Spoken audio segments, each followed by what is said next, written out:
Сәлем достар, баршаңызға бүгін сіздермен керемет печеньенің рецебімен бөлісетін боламын. Видеоны соңына дейін қараңыздар. Ыдысымызға бір жұмыртқаның сарысын салып аламыз. Және сұйық майымызды құямыз. Және сары майымызды саламыз.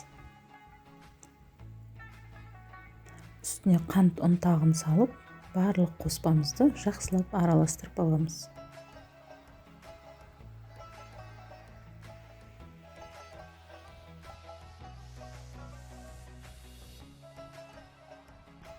Енді барлығын осылай толықтай араластырып болғаннан кейін қопсытқышымызды електен өткізілген ұнымыздың үстіне салып, ұнымызды қосып қамыр илейтін боламыз.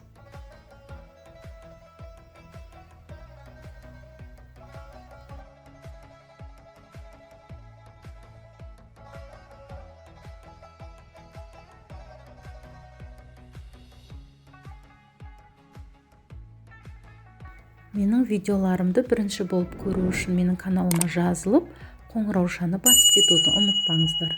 Достар, мінекей менің қамырым жұмсақ болып, осындай форма болып шықты.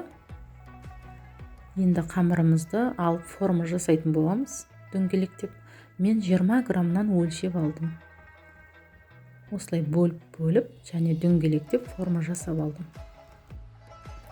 Дайын болған қамырымызды, осылай дөңгелектеп алған қамырымызды жұмыртқамыздың ақ уызына батырып, осындай ұнтатылған орехтарымызға аунатып алатын боламыз.